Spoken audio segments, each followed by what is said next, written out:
Welcome all of you.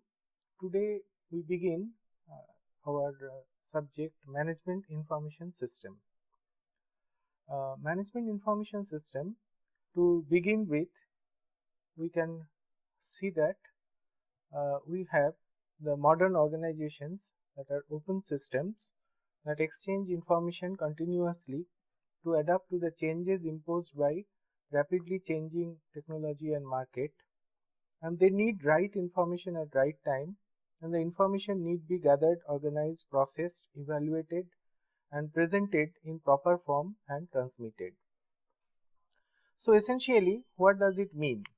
It basically means that if we really think of today's organization, the first and foremost thing you can see that the organizations have to be open.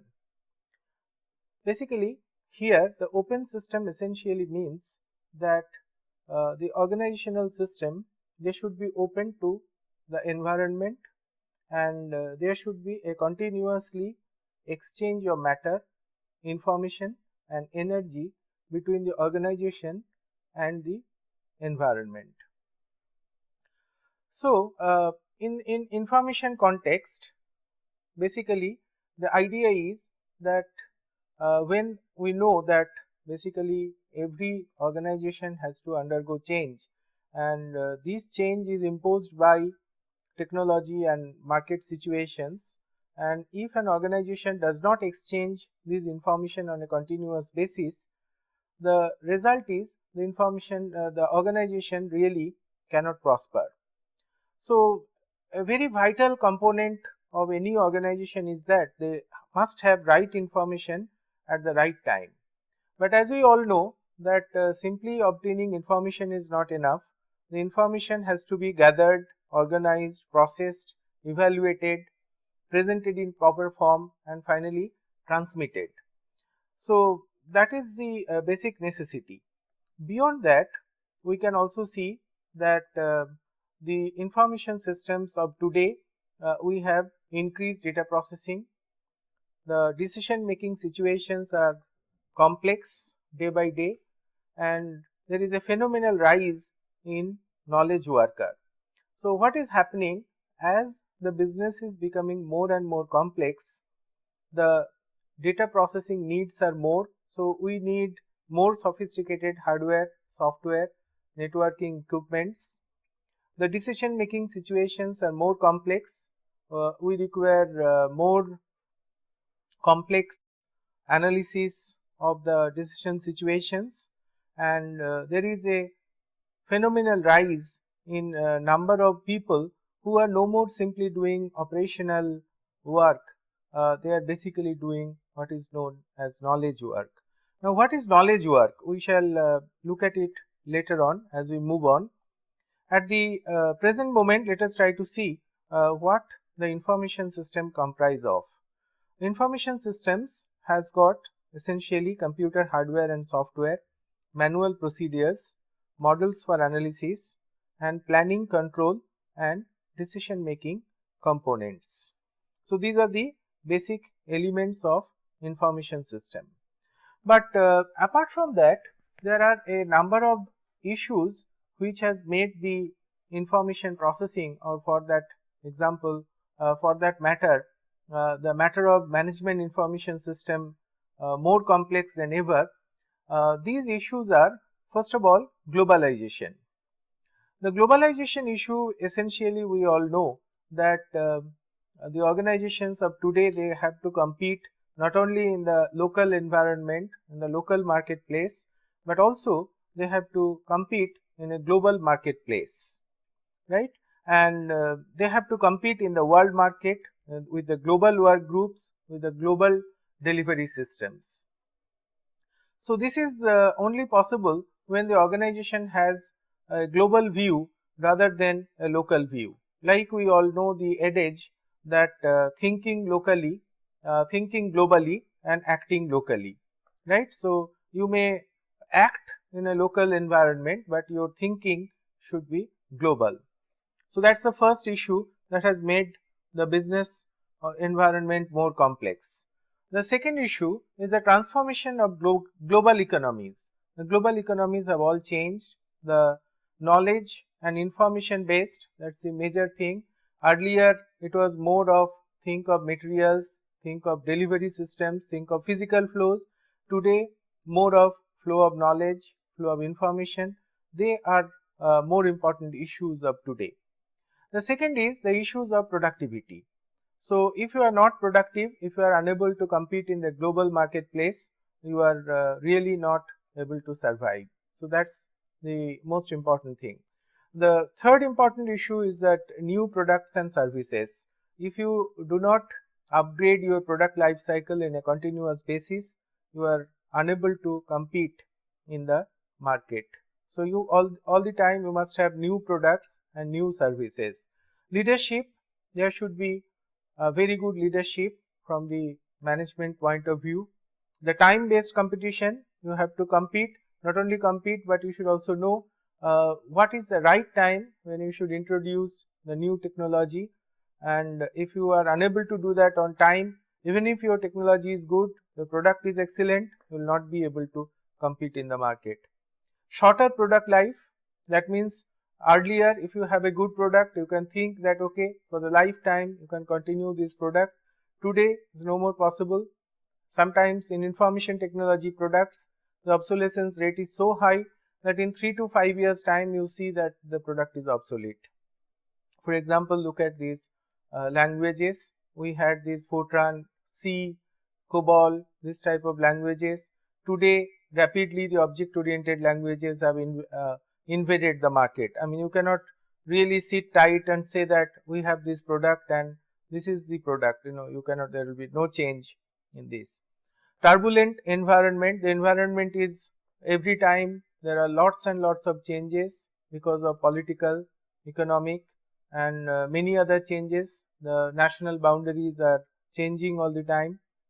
Limited employee knowledge base. See, we see that however good an employee may be, the employee only knows one part of the story. So, you cannot really find a person who knows everything of the total operations of the organization. So, really what you have to do is a continuous exchange of information. If one employee knows lot of things, another employee knows certain other things, so they should exchange information, and you should know that this exchange of information really can never be substituted. So these are some of the transformation issues.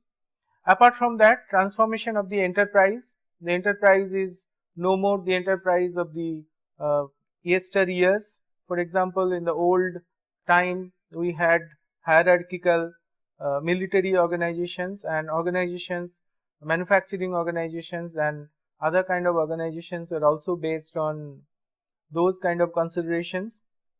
But today the organizations are flattening. No more you find that lot of hierarchy. The hierarchy is reducing. We have heard of matrix organizations, particularly in the consulting environment.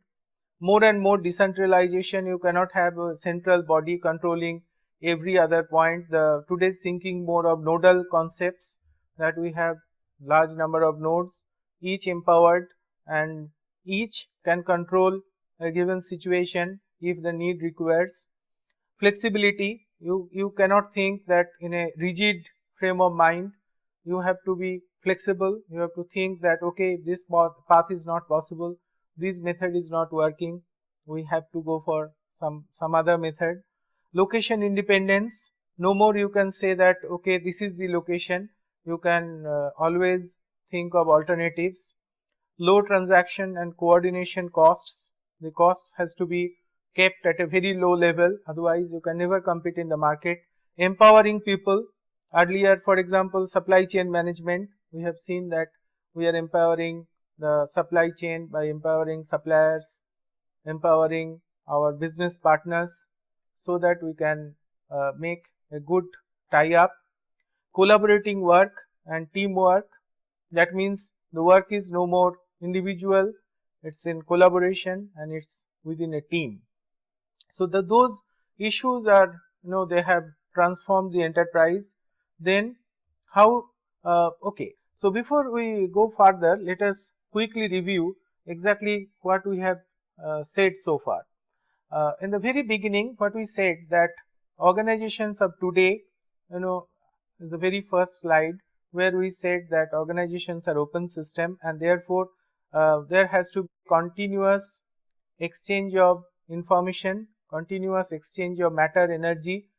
And why we do this? Because it is required, because uh, information system details, and because the business environment of today has changed. Mainly in which respects? First respect is globalization. Globalization has come in, and because of globalization the issues are more diverse. We no more can sit on our laurels, and we have to see if we are really doing things in the most efficient manner. If you are not doing, if somebody else is doing in the better way, we should try to take those issues rather than concentrate on our own efforts. That means if you are not best, do not do it, depend on others, exchange. These kind of concepts have really come in. The second information, that global economies have changed, and you have to have all these like leadership, shorter product life, productivity, all these issues have become all the more important in today's context. And the enterprise itself cannot be bulky anymore. It has to have flexible, it has to be flattened, decentralized, lean. So all these issues have really come in. But the main issue is all the time present, that is, if you have to do business, you have to have information. If you do not have information, you cannot remain open system. If you cannot remain open system, the alternative to open system is a closed system. That means if you are a closed system, if you do not allow matter, information, energy to be exchanged with your environment, the result is that you are in a cocoon and the world will leave you behind. It has happened to many organizations, many many organizations which have done very well in the past. Today, in the change scenario, they are unable to compete. They are unable to really, keep their name in the marketplace. So the global giants have died, and we have new generation organizations which are doing well. So really speaking, apart from, there are two very important issues here. One very important issue is the physical system. The physical system has to be very good, robust, of very high quality. The product should be good, the distribution should be very nice, the management should be very good. But apart from that, the physical flow part can be well coordinated, the physical flow part can be well orchestrated only when we have a information system, a matching information system which is able to provide the necessary feedbacks to the physical system as and when necessary. If this information system is not proper, the information system is lacking in some way or the other, we are unable to give the right information at the right time to the right person, the system may actually fail. Because you see, today the most important resource is information. When you are doing business in a global scale, when you are really trying to do things at a global scale, you just cannot say that you just do it by hunches. The hunches are fine, but you have to have the information immediately and process it immediately. That is where the flexibility should come in. So what sort of, it just cannot be done informally anymore. It has to be formal. Okay, some part of it should be informal, but the formal part should be perfectly in place. In this particular course, that is Management Information System, we try to see what are those specific issues, what are those specific needs that are required to build a good information system which can sustain the business, which can sustain the management, and which can really make an organization sustainable in the long term.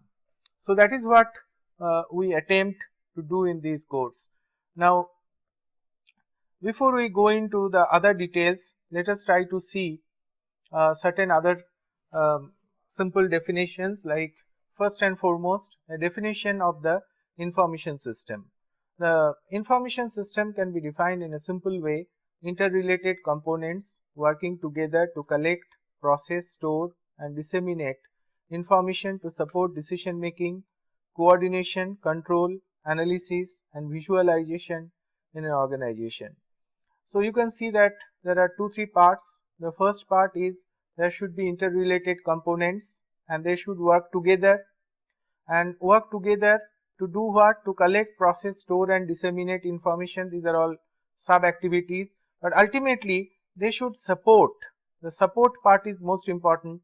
They should not replace, rather they should support decision making, coordination, control, analysis and visualization in an organization. So it's all about information and how to obtain that information and what use are they going to be to the organizational members. To both the aspects should be very rightly uh, bound together. Now sometimes we think that information system is all about processing it, like collect data, process data, that is information. Many a time we say okay, process data is information, but process data for what? Process data useful to the recipient. That means something you have processed, all right, but what use is that? Is it helping in present or prospective decision making? If yes, then we say yes, that is information. An information system is a collection of all those activities like collect, process, store, disseminate and thereafter support decision making, coordination, control, analysis, visualization, everything together we can call that as information system.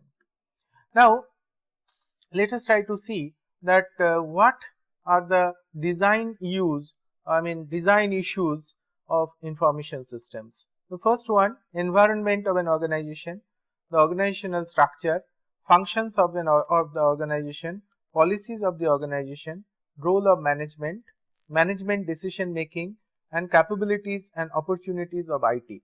So these are various issues which we should really think of designing.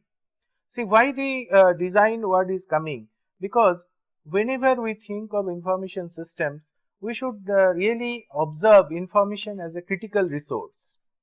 Let us try to explain this in some detail, why we call information as a critical resource.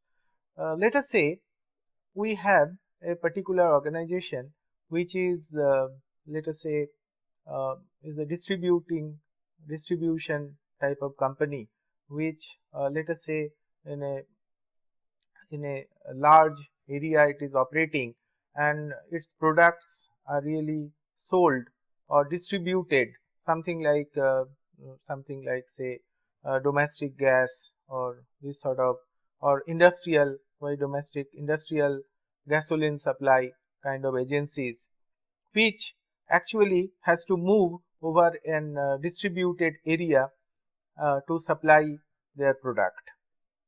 Now when this is happening, one simple way is simply to ignore the organizational needs and just supply only when customers approach them. So it is as if it is all customers' business. Let them come to us whenever they require something and we sit tight in our organizations and we supply when they require. So it is more like the supplier is the king. But we all know in today's world this is no more true. The customer is the king and not the supplier. So when we have a changeover, the thinking that okay, customer is the king, then you have to reach out to the customer. You have to see how you can actually make your business do better by actually designing a better supply for the customer. Moment this change of mindset has taken place, automatically you see to do well in these kind of situations you require information which you were not requiring earlier. You now require information what kind of inventory the customer is keeping, what is the fluctuations that this inventory is undergoing, what kind of consumption pattern exists in a client organization, and if so, when the customer or set of customers will require refill of this particular product. So if we know that, we can solve it as a distribution problem, and using this information we can schedule, we can optimize, we can have vendor managed inventory, we can have the inventory routing.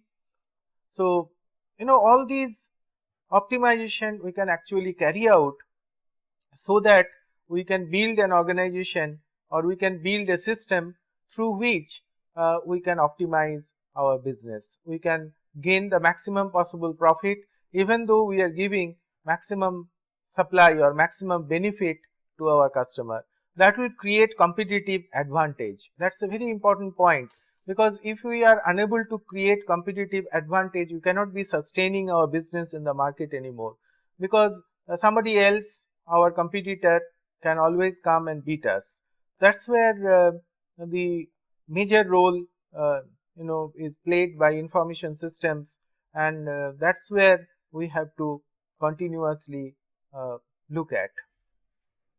So you can see that when you are building an information system, these information systems should no more sit on the past laurels and think about new way of opening up, new way of doing business. So naturally the environment of the organization should change, the organizational structure should change. I mean, in the old structure where you are not proactive, where you are not really looking at the customer's business, you are not really opening up the chain, not really trying to build an interactive supply chain system, not interested in vendor managed inventory. You also do not have organizational positions, you also do not have organizational functions and policies, the role of management, all these things are absent. So you have to build them, you have to build. So it is not just have an information system and that's all. It is not that. It is something beyond that. Whether information is available, can the organization utilize this information, can the organization really make use of this information, and if they are able to make use, how well they can coordinate their business in the new setting. So here the management has a big role, they have to make decisions, and we should also know what are the capabilities and opportunities of IT. IT really cannot do everything. There are certain things which require, so the management flexibility. Otherwise you have information, you know what to do, but you really cannot do, you cannot deliver. So if you cannot deliver, there is no point building an information system just for that. What will happen? People will really bypass that kind of information system. The information system is in place, but nobody is using it. So that sort of situation should be avoided at all possible costs. So these are some of the issues that are important for design and use. Then we can see that yes, some of the other issues like design and use. So some of the things like technology. So what are the technology? So we have seen the organizational issues, then we have the technological issues, the issues such as computer hardware, computer software, storage technology, communication technology, all should really be geared together. That means it's not that you just build an organization around the information system. Otherwise, if you do not have the correct hardware, software and technology and communication, even though you wish, you really cannot build that kind of an organization. Say for example, if you are thinking of an ERP, enterprise resource planning. Basic idea about enterprise resource planning is integrated business environment, where right from the material procurement to the distribution of materials, material is only one issue, but even if we take materials alone, right from the procurement of raw material to the distribution of finished goods, we have to really connect all the processes in the form of triggers. In the form of triggers essentially mean that do not wait for the supplier to supply and wait till he supplies. Basically chase it. So whenever you place a purchase order, you see that the supply actually comes in, and moment the supply comes in, the other processes should automatically be triggered. It is not that supply has check whether supply has come, and if so then do this. It's not that. The supply is an event. Whenever the supply has taken place, it should create like a trigger, that is a better word is event driven process chain. So the supply is like an event. When the supply has taken place, the process chain, the subsequent process chain should actually be triggered. So this is possible only when you have the adequate hardware, software and communication technology. If these are not integrated, then even if you have the required what do you say, that information to be available, but the required work will not be possible because you don't have the right kind of hardware and software.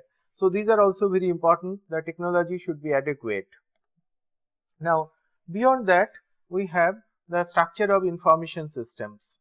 So we have already seen that there should be changes in the information systems, and there should also be changes in the hardware, software. There should be changes in the environment. So all these changes has to come in, has to take place for a proper information system to be in place. Now what we see, that if these are the information systems, then what are the basic components of information systems? Essentially, there are a number of components. The first is the operating elements. The operating elements, the first and foremost, we have the physical components.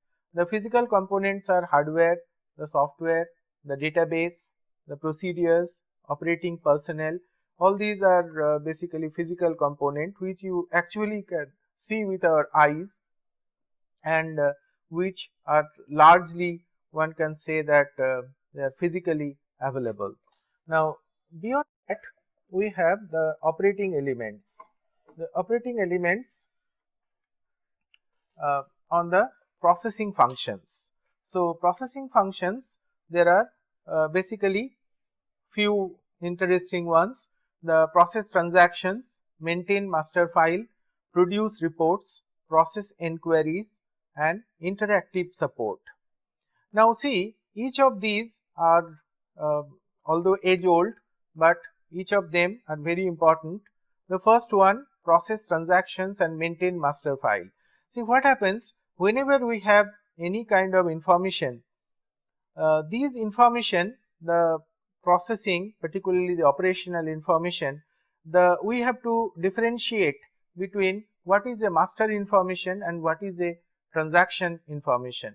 The master information are those which are kept, say something like if we are having a balance sheet, or if we are having the balance of in a bank, you have your bank account, the balance. In that case, the actual amount which is there in your bank is the master information.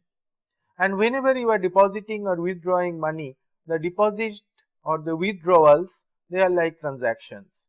So you see, it is like a flow, that whatever is inside, that is master information, whatever is flowing in or flowing out is the transaction information. So these can be extended in almost any situation. For example, suppose you have the information on number of people in an organization, in a position, in the production function, operational function. So these are like master information. And the flow, how many are coming in, how many are going out, how many are new joining, or how many are retiring, how many are promoted from one level to other. These are all like transaction information. So these are very important. They should be differentiated. The master information are all the time important, because they are, say for example, the salaries. The master files essentially are those files where we have the information about the employee name, the employee number, their address, their basic pay, their various emolument details. All these will be part of the master. Whereas in a given month, how many days a person has come to the office, the attendance information and so on, the provident fund deductions, they are like transactions. Then obviously we have to produce reports. and process inquiries. The report and inquiries are differentiated. The report is something which is detailed, which usually is printed, takes number of pages, disseminated, used for specific use, whereas the inquiries are short questions, ad hoc ones, which are usually a few lines, which can actually be accommodated in one computer screen. They are all inquiries. And lastly but not least, one of the most important issue is that of interactive support. Basic idea about interactive support is that whenever we have information, the information not only has to be processed but given to the particular manager or given to the particular person who requires it, but we should also create a situation where the particular manager or the personnel can also interact with the system, because we all know whenever we have an information system, there are many parametric issues, or there are many variables which can actually take different values, and if those different values occur, then our decisions may also vary.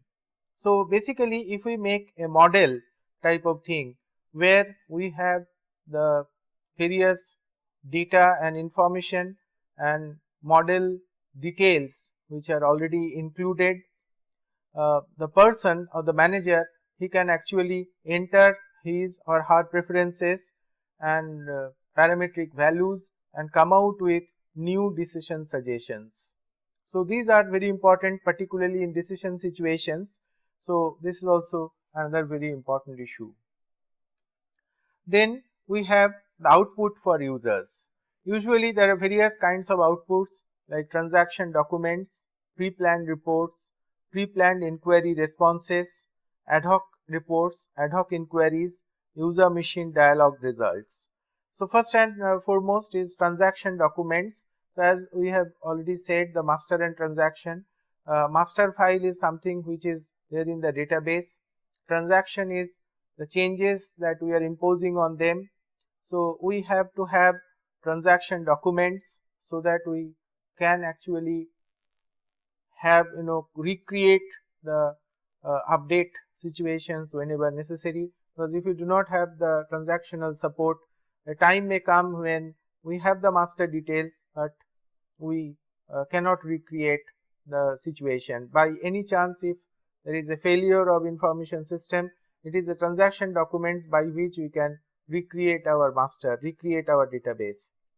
Pre-planned reports, see, most of the time we may have a situation where we know what kind of reports and inquiry responses will be coming, so they are like pre-planned, but many a time management would like to have ad hoc reports and inquiries as well.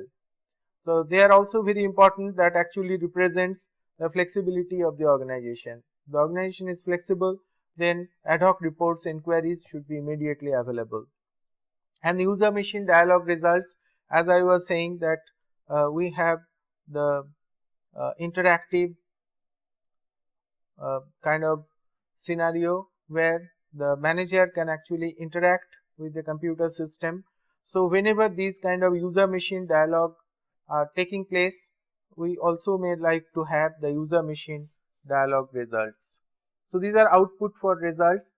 Then we can have structure of information system based on structured and unstructured programmable decisions. So when we have structured decisions, we can actually program them, whereas if they are unstructured, they are usually unprogrammable.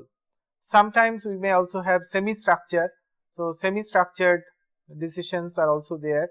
So we have the structured programmable decisions, unstructured unprogrammable decisions, and we can also have what is known as semi-structured programmable stroke unprogrammable decisions. Basically the difference lies in this, that when we have the structured programmable decisions, these are the type of decisions which are where you can actually make a model out of the situations. For example, let us take something like predicting the or forecasting a given situation, and let us say we want to forecast the tax that we have to pay, the organization has to pay, forecasting a tax situation. So basically we should have an information on what should be our income, what are different kinds of deductions from the organizational point of view. To know our income, we have to predict our sales, and we have to predict the various costs, the costs of, let us say, raw material, cost of distribution, cost of manpower, cost of inventory. All these different kinds of cost elements we have to assess. Now there are lot of inflexible, or there are a lot of things which may not be immediately known, or the details may not be immediately available to us. But in spite of that, if we put a value, in the sense that we decide that okay, we have last year's value and we adjust this last year's value with a certain amount of adjustment factors. So if we do that, what we have actually done, we have structured the decision situation. That means we have assumed certain parametric values and we have a way to tackle the situation which we really do not have much details about. So say that another beautiful example we can find out is that of material requirement planning, MRP. Usually what happens in MRP, see, any organization deals with a very large number of elements or raw materials. Now when you have to buy all these raw materials, we know that the demand of these raw material within the organization are highly fluctuating. When they are all highly fluctuating, we usually try to fit probabilistic distribution to these raw material demands. Then what happens, since we know the probabilistic fluctuations of raw material demands, using these probabilistic fluctuations of raw material demand, we try to assess when it will be best to purchase. So basically two important inventory related decisions, when to order and how much to order. We can actually make decisions of these two, when to order and how much to order, by keeping into mind um, the probabilistic distributions of the raw material demand. Now since there are thousands of parts and we are purchasing every so often, the problem looks to us as a totally unstructured and unprogrammable. So no structure is probably possible to fit into this. That's how the problem may appear to us. However, if the organization can actually go for MRP or material requirement planning, all that organization has to do is really find out the pattern in this apparently unstructured scenario. The pattern can be found out if it is we have let us say an assembly considerations are possible. That means the products are few, let us something like vehicles. So if this is a vehicle, we know that a vehicle has a bill of material. One vehicle if we have to make, we require these items which are obtainable from our bill of material.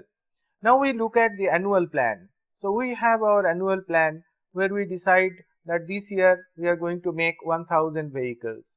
So if we are going to make 1000 vehicles and we have our bill of material, we can find out by using the bill of material and the figure that 1000 is going to be our annual projections or plan. We can actually find out what should be our raw material demand for the coming year. So and not only that, if we really plan our production accordingly, that okay, these 1000 vehicles will be this January this many, February this many. Not only that, January on this day this kind of work will be done, February or January next day the assembly work will be done, the next day this bolt will be fitted, next day the hood will be fitted, like that. If we can actually sequence the entire set of operational activities, it is always possible to make our raw material purchase decisions exactly before that, which will in effect reduce our inventory. But please understand that it also requires a very big integrated environment to take place. If we cannot work in that integrated manner, if we do not have flexibility, if there is a fluctuation somewhere, if we fall prey to that, then the whole system may collapse. So for this to work, the organization also has to be geared to it. Alright. So this is an example, the material requirement planning, where we see that a seemingly unstructured, unprogrammable scenario can also be transformed into a structured, programmable situation. So, but it is not that every unstructured, unprogrammable decision can be converted to a structured, programmable decision. No, it's not like that. There are situations, for example, if you are forecasting in a highly volatile market where you do not know, for example, the demand of umbrella. Now, demand of umbrella, we know it is directly proportional to the rainy season or the rainfall. Now, if you cannot predict when the rainfall will come, what kind of rainfall there will be, what will be the demand of the umbrella, if these are the questions to which there are no straight cut answers, then we just cannot really go for structuring the unstructured situation. Sometimes we fall prey to situation where we try to bring structure to unstructured situations by forcing upon parametric values. This is the worst possible thing that can happen. The difficulty here is that we have built a structure, but this structure is absolutely useless. So actually what will happen, for example, in MRP, if we do not have an item about which we can know the annual demand with certainty and we cannot make a production plan, we cannot go for MRP. The whole thing may, suppose you are in an organization where you may have to produce a very high demand at a very short notice. What will happen, since you have no control over the situation, and if you make an MRP like situation, if sudden demand comes, you are not able to cope up. So it is not really advisable that whenever you have an unstructured, unprogrammable situation, you make it a structured, programmable one. Sometimes it may backfire. You have to understand the situation and find out the best possible scenario and really do it accordingly. So that is the next thing. Then we have to see that based on management hierarchy. So you can see that basically we have different levels of management, like we have the top or senior level managers, then we have the middle level management, we have the knowledge management, and finally we have the operational management. Now these different kinds of management, they have different kinds of work. At the very bottom level of management, that is the operational management, there the activities are more of monitoring day-to-day activities, operational planning and control, and what you known as transaction processing. Then at knowledge management level, we have the knowledge work, we have also the data work. Then at the middle level management, carrying out plans and goals specified by the top management, management control and tactical planning. Then finally at the top or senior management level, we have the long range decisions and the strategic planning. So let us try to explain this. At the bottommost level, that is the operational management, they are basically principally responsible for carrying out day-to-day operational activities. Something like any activity which makes the organization running. In other words, we can call transaction processing. Something like say payroll. Something like payroll. Let us, if we take an example from payroll processing, then we can see that every employee who is in the organization has to be paid. Now these payment can actually be done based on whether the person has come to the office every day, to the factory, and the attendance details, then whether he has taken any loan, what is his basic pay, what is his dearness allowance and other emoluments. So you see all these factors are continuously changing. A person who has one kind of basic pay today, tomorrow he has another type of basic pay.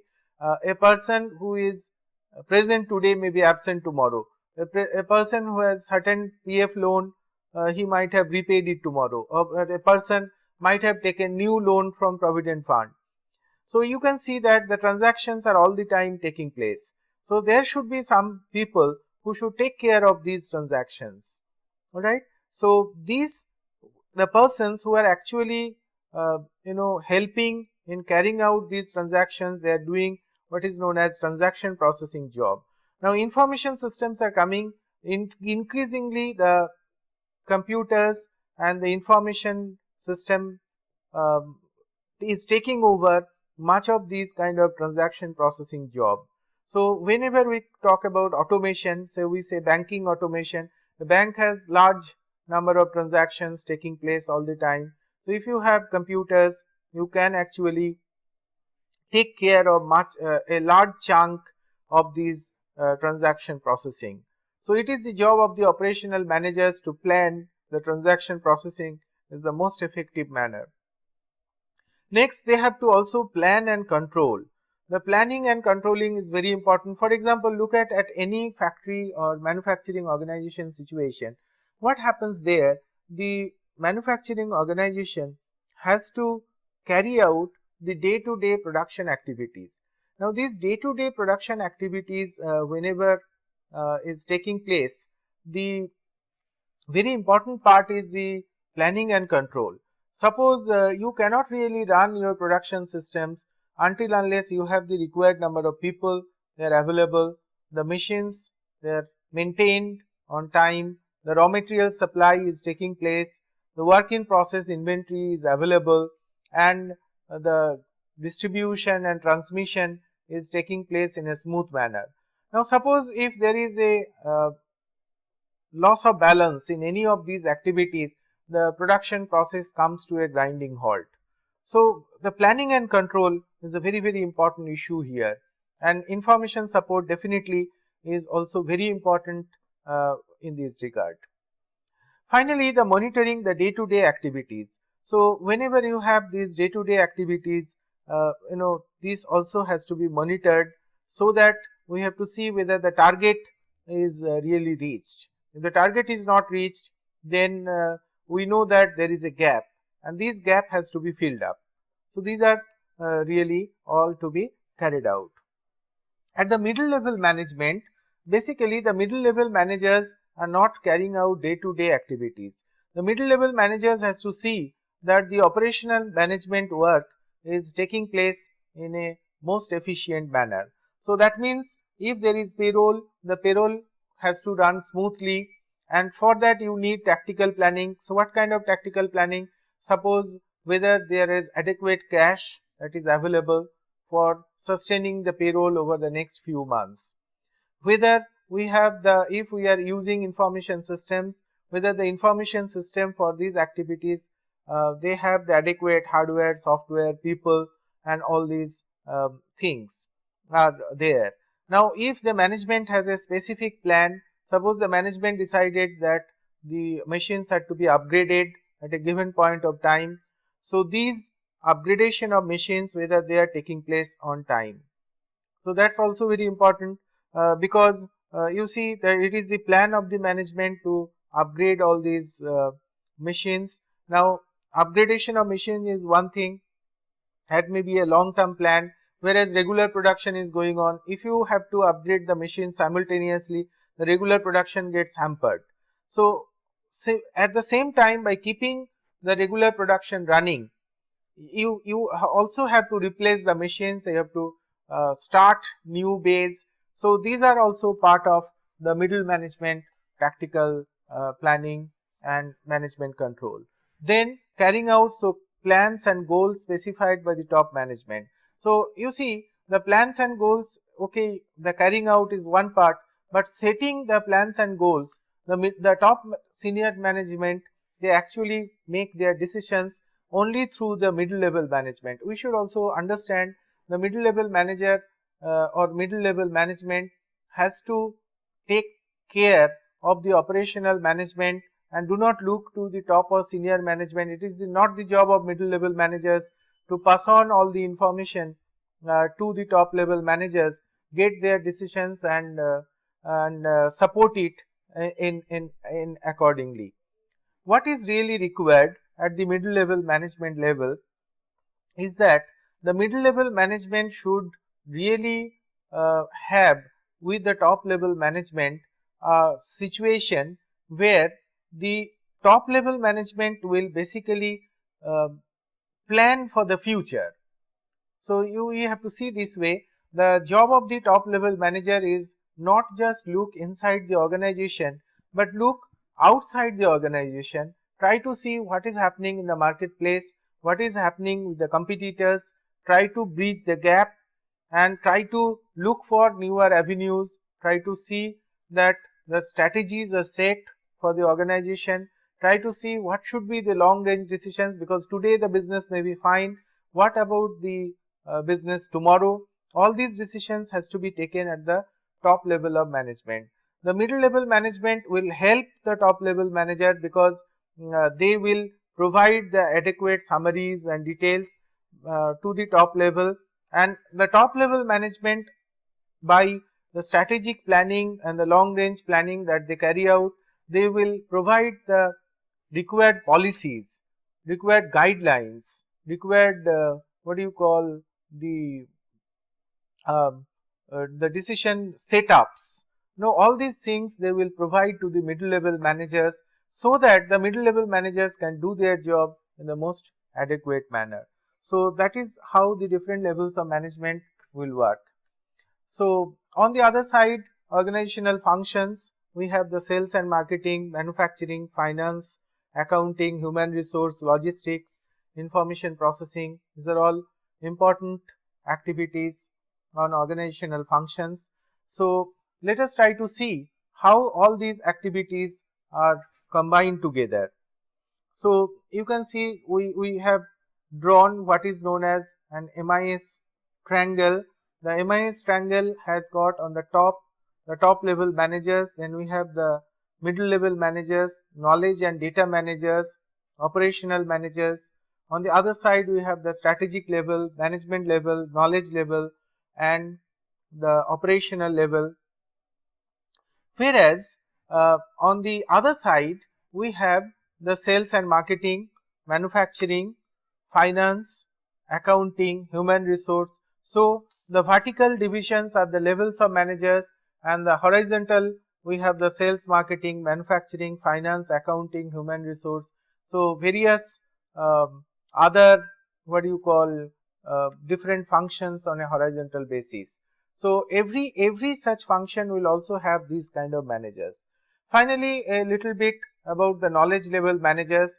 The knowledge level managers are a special class of people. They are neither, it is not that they are an in-between stage between management level and operational level. The knowledge level managers, they are working on knowledge and data, may not be operational work directly all the time, but really trying to do things that will help the organization in the long run. The kind of work which require uh, processing of data definitely, but on a different way where knowledge is created which will ultimately help the organizations. So we stop here today, and in our next class we will continue from here, and we will try to see how all these different kinds of information systems together constitute the management information system of an organization. That is the information system architecture. Thank you very much.